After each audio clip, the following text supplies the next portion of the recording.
Welcome to Luca is a Billionaire, where the only thing I invest in is your answers. In this video, I will explain how to play Crumbling Dreams on piano. This haunting piece, known for its eerie music box quality, is a favorite among many players. We will break down the song into manageable sections, focusing on both the melody and accompaniment. Remember, patience and consistent practice are key to mastering this captivating tune. Let's begin by understanding the fundamental elements of the piece.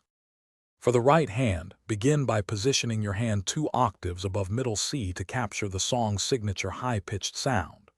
The opening phrase starts with C, E-flat, D, E-flat, A-flat, and G. Then, continue with C, C, D, E-flat, F, F-sharp, and G.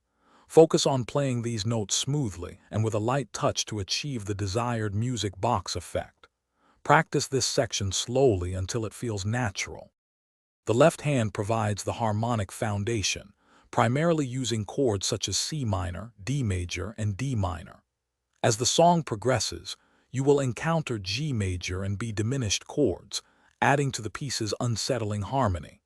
Pay attention to chord inversions, like the second inversion of C minor, which adds depth. Practice transitioning between these chords smoothly, ensuring they complement the right hand melody without overpowering it. Once comfortable with each hand separately, begin combining them at a very slow tempo. The song is in triple time, so count 1, 2, 3 consistently to maintain its waltz-like rhythm.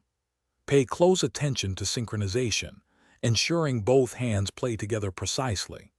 Experiment with dynamics, playing softer in some sections to enhance the creepy music box feel, and slightly louder for emphasis. Consistent practice will help you achieve a cohesive and expressive performance.